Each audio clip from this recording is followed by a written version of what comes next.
मोदी जी को तीसरी बार प्रधानमंत्री बनाना है या नहीं बनाना है? 5 लाख से ज्यादा वोट से कमल खिलाना है या नहीं खिलाना है? फिर एक बार मोदी सरकार बनानी है या नहीं बनानी है? तो मेरे साथ दोनों हाथ उठाइए, विजय के संकल्प की मुट्ठी भींचिए और प्रचंड आवाज से बोलिए, भारत माता की, भारत माता की। आज के कार्यक्रम में मंच पर उपस्थित जिन्होंने आसाम को शांत, समृद्ध, विकसित, शिक्षित बनाने का संकल्प किया है, ऐसे हमारे मुख्यमंत्री डॉक्टर हेमंत विश्व शर्मा जी, हमारे भारतीय जनता पार्टी के प्रदेश अध्यक्ष भाई भावेश कलिता जी, कैप्टन अभिमन्यु चौधरी जी, डॉक्टर रानेज पेंगू जी, मानव डेका जी, नबा कुमार डोले जी, भुवन पेगू जी, फणीधर बोरुआ जी, हमारे राज्यसभा सांसद कलिता जी, और आज जिनको जिताने के लिए मैं यहां आया हूं, ऐसे लखीमपुर के भाजपा के प्रत्याशी, आगे आओ भाई, प्रधान बरुआ जी के लिए जोर से ताली बजाओ सभी लोग। और आज लखीमपुर की रैली में आए हुए प्यारे भाइयों, बहनों, माताओं और मेरे जिगर के टुकड़े जैसे युवा मित्रों, आप सभी को नमस्कार। मित्रों, आज गुड़ी पड़वा का पर्व है। जैसे आप लोग बिहू उत्साह से मनाते हो, पश्चिम भारत में और देश भर में गुड़ी पड़वा को नव वर्ष मानते हैं। मैं आज समग्र देश को गुड़ी पड़वा की बहुत बहुत शुभकामनाएं और देता हूं। मित्रों, आज जब मैं यहां आया हूं तब समृद्धि की देवी मां लक्ष्मी, टूसू देवी, भगवान महादेव को शीश झुकाकर प्रणाम कर कर मेरी बात की शुरुआत करना चाहता हूं। आज आसाम की भूमि पर आया हूं। मां कामाख्या का आशीर्वाद समग्र देश पर होता है, मगर मां ने अपनी रहने की जगह तो आसाम के पर्वत पर ही तय की है। नीलांगन पर्वत पर बैठी हुई मां को प्रणाम कर कर मेरी बात की शुरुआत करना चाहता हूं। भाई और बहनों, 19 तारीख को आप सभी को तय करना है कि आने वाले 5 साल के लिए आपका मेंबर पार्लियामेंट कौन होगा, देश में किस पार्टी की सरकार होगी और देश का नया प्रधानमंत्री कौन होगा। आपके सामने 2 विकल्प, एक राहुल बाबा के नेतृत्व में इंडिया अलायंस है और दूसरी ओर नरेंद्र मोदी के नेतृत्व में भारतीय जनता पार्टी है। ये तय करने के लिए वोटिंग करना है कि आने वाले 5 साल इस देश पर शासन मोदी जी करेंगे, तीसरी बार प्रधानमंत्री बनेंगे और 400 पार के लक्ष्य के साथ फिर एक बार भारतीय जनता पार्टी की सरकार बनेगी। भाई और बहनों, अभी कुछ दिन पहले मैंने देखा राहुल बाबा कह रहे थे आसाम के कल्चर को हमें बचाना है। मैं राहुल बाबा को कहना चाहता हूं, पूछना चाहता हूं कि आपने क्या किया था आसाम के साथ। आपकी दादी के समय से आसाम को अन्याय किया गया। हजारों युवा अशांति की राह पर चले, मारे गए, सैकड़ों युवा मारे गए, हजारों युवा मारे गए। ये कांग्रेस पार्टी का पाप था। नरेंद्र मोदी जी ने 10 से ज्यादा शांति समझौते कर कर आसाम को शांत बनाने का काम किया। 9,000 युवा सरेंडर कर कर आज मेन स्ट्रीम में आए हैं। आसाम के सम्मान की बात करते हो, आपको गोपीनाथ जी भी याद नहीं थे, आपको भूपेन हजारिका भी याद नहीं थे। भूपेन हजारिका को भारत रत्न देने का काम भारतीय जनता पार्टी के नेता नरेंद्र मोदी ने किया है। आप आसाम की बात करते हो, आसाम की सीमाओं को घुसपैठ के लिए खुला छोड़ दिया था। भारतीय जनता पार्टी की सरकार आई, नरेंद्र मोदी सरकार आई और यहां पर असम में हेमंत विश्व शर्मा की सरकार आई। मैं कह सकता हूं बांग्लादेश से परिंदा भी पैर नहीं मार सकता। हमने घुसपैठ को रोकने का काम किया है। आप आसाम की बात करते हो, मैं आपको बताता हूं, उग्रवाद, हड़ताल, आतंकवाद, इसके खिलाफ अलावे कुछ नहीं दिया था। आसाम समझौता कर कर आसाम के युवाओं का वादा पूरा नहीं किया। हमने बोडोलैंड का समझौता किया, सारे वादे 2 साल के अंदर समाप्त कर दिए। और मित्रों, गेंडों को मारने का पूरा अभियान कांग्रेस के शासन में चला था। हेमंत विश्व शर्मा की सरकार ने गेंडों को सुरक्षित कर कर आसाम के टूरिज्म को सुरक्षित किया और शंकर देव और माधव देव की परंपरा, सत्रों की भूमि जो घुसपैठिए कब्जा पर बैठे थे, आसाम सरकार ने, बीजेपी सरकार ने एक एक घुसपैठियों को न केवल काजीरंगा से समाप्त किया, सत्रों की जमीन को भी मुक्त कराने का काम भारतीय जनता पार्टी की सरकार ने किया है।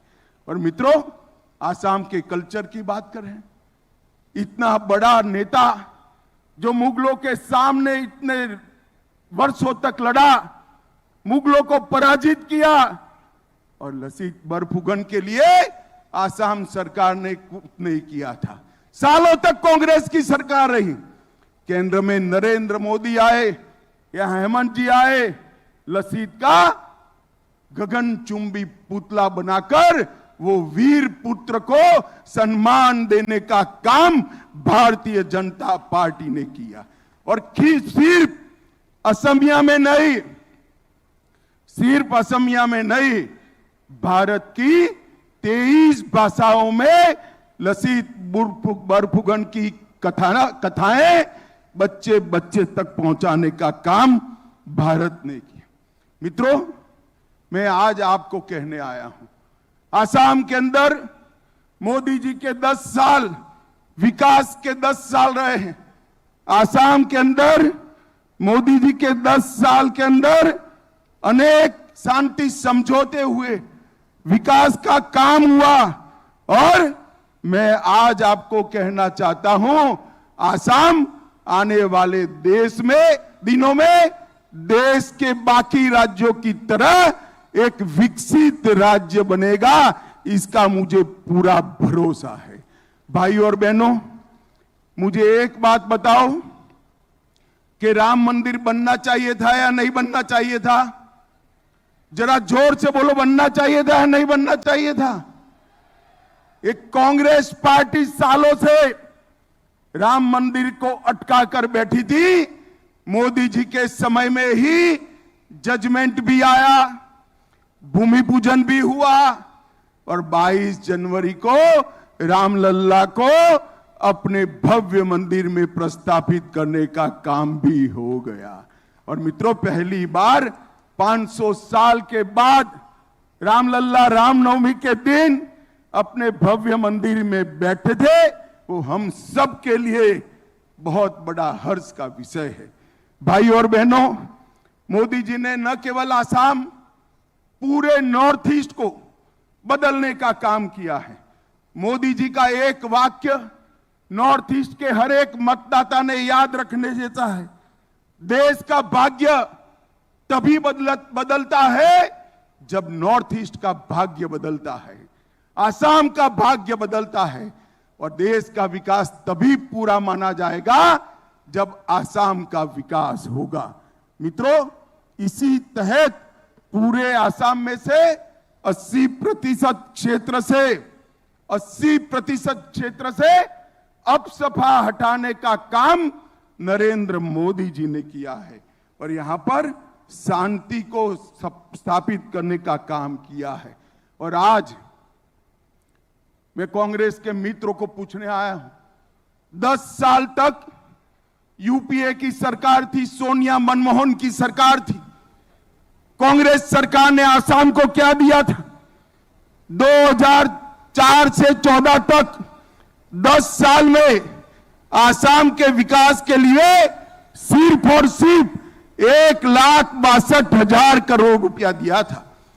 एक और कांग्रेस की सरकार ने 10 साल में 1,62,000 करोड़ रुपया दिया और दूसरी ओर प्रधानमंत्री नरेंद्र मोदी जी ने 1,62,000 से बढ़ाकर 4,15,000 करोड़ रुपया आसाम को देने का काम किया है।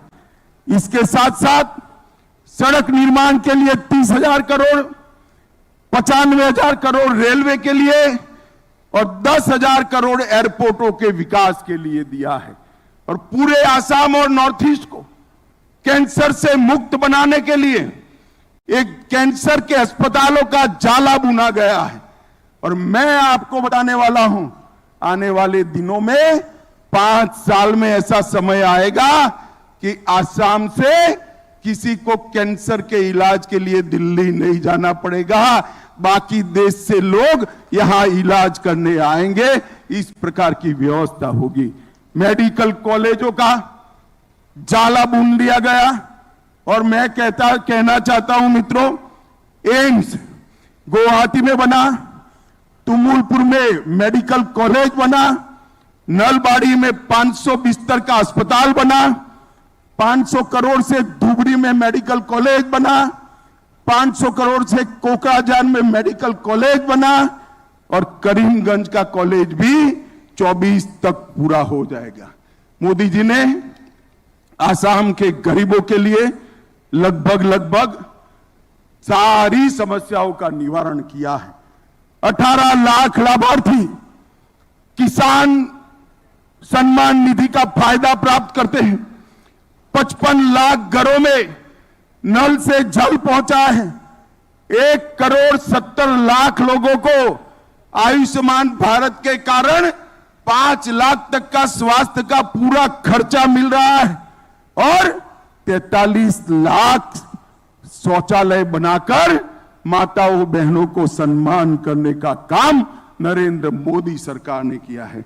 लगभग 2,30,00,000 गरीबों को हर महीने 5 किलो अनाज प्रति व्यक्ति फ्री ऑफ कॉस्ट देने का काम नरेंद्र मोदी जी ने किया है और 51 लाख माताओं को गैस का सिलेंडर देने का काम नरेंद्र मोदी जी ने किया है। मित्रों, कई सारी योजनाएं भी लेकर आए हैं और मैं आज आपको बताना चाहता हूं, कांग्रेस ने अपने मैनिफेस्टो दाखिल किया। कांग्रेस ने अपनी मैनिफेस्टो में लिखा कि कांग्रेस पार्टी फिर से सरकार बनाएगी तो मुस्लिम पर्सनल लॉ को हम एस्टैब्लिश करेंगे। और हमारे मुख्यमंत्री हेमंत जी ने बाल विवाह पर प्रतिबंध लगाया, उत्तराखंड में यूसीसी लाया। और मित्रों, एक कांग्रेस पार्टी वहां से नहीं अटकती, वो कहती है कि कश्मीर से धारा 370 नहीं हटानी चाहिए। लखीमपुर वालों मुझे बताओ, धारा 370 हटानी चाहिए थी या नहीं हटानी चाहिए थी? जोर से बोलो, कश्मीर हमारा है या नहीं है? कांग्रेस अध्यक्ष कहते हैं कश्मीर का बाकी देश से क्या लेना देना है। कांग्रेस अध्यक्ष को मालूम नहीं है ये देश की जनता इंच इंच को अपना मानने वाली है। हम तो छोटे बच्चे थे तो हम गुजरात में नारा लगाते थे, कच्छो हो या गुवाहाटी, अपना देश अपनी माटी। और मित्रों, ये कांग्रेस कल्चर से है। जब चीन का हमला हुआ, लड़ने की जगह वायु प्रवचन में जवाहरलाल नेहरू ने आसाम को बाय बाय कह दिया था, आसाम को छोड़ दिया था। आज को आसाम की जनता ये भूल नहीं सकती। और परिवर्तन क्या है? नरेंद्र मोदी की सरकार है।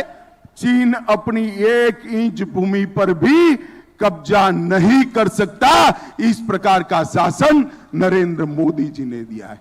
पूरा अरुणाचल, पूरा असम 1962 को कभी भूल नहीं सकता। और नरेंद्र मोदी जी के समय में थोड़ी हिम्मत करी, डोकलाम में 45 दिन तक रोक कर रखा और वापिस जाने के लिए मजबूर नरेंद्र मोदी जी ने कर दिया। मित्रों, मैं आज अंत में इतना ही कहना चाहता हूं। आसाम पूरे नॉर्थ ईस्ट का हब है। आसाम का विकास, नॉर्थ ईस्ट का विकास भारत के विकास के साथ जुड़ा हुआ है। 2014 में मोदी जी ने वादा किया था कि पूरे नॉर्थ ईस्ट को विकसित बनाएंगे। एक प्रधानमंत्री नॉर्थ ईस्ट में 70 से ज्यादा बार नॉर्थ ईस्ट की मुलाकात करने वाला मिला है, वो नरेंद्र मोदी है। और केंद्र सरकार के मंत्रियों ने 700 से ज्यादा नॉर्थ ईस्ट के राज्यों की मुलाकात की है। नॉर्थ ईस्ट में इस बार समय है सभी की सभी सीटें एनडीए के साथियों को जिताने की। आसाम की 14 सीटें हैं। मैं आसाम के सभी मतदाता भाइयों बहनों को विनती करता हूं, 14 में से 12 सीटें देनी चाहिए। मुझे बताइए, ये 12 कमल में लखीमपुर होगा क्या? जरा जोर से बोलो, होगा? हेमंत जी ने कहा है 5 लाख से बड़ी लीड चाहिए। 5 लाख की लीड से जीतेंगे क्या? जरा जोर से बोलो, 5 लाख से ज्यादा लीड से जीतेंगे? आज से गांव गांव में, घर घर में जाकर कमल का निशान और नरेंद्र मोदी जी की और भारत माता की तस्वीर लेकर पहुंच जाइए। मोदी जी के संदेशवाहक बनिए और 19 तारीख को 5 लाख से ज्यादा वोटों के साथ लखीमपुर की सीट को जिताइए। यही आप लोगों से अभ्यर्थना है। मेरे साथ दोनों हाथ उठाकर जोर से भारत माता का जयकारा लगाइए। उठाइए दोनों हाथ, मुट्ठी भींच कर बोलिए, भारत माता की, भारत माता की, भारत माता की जय श्री राम, जय जय श्री राम, जय जय श्री राम। आप सभी का, विशेषकर युवा मित्रों का बहुत बहुत धन्यवाद, साधुवाद।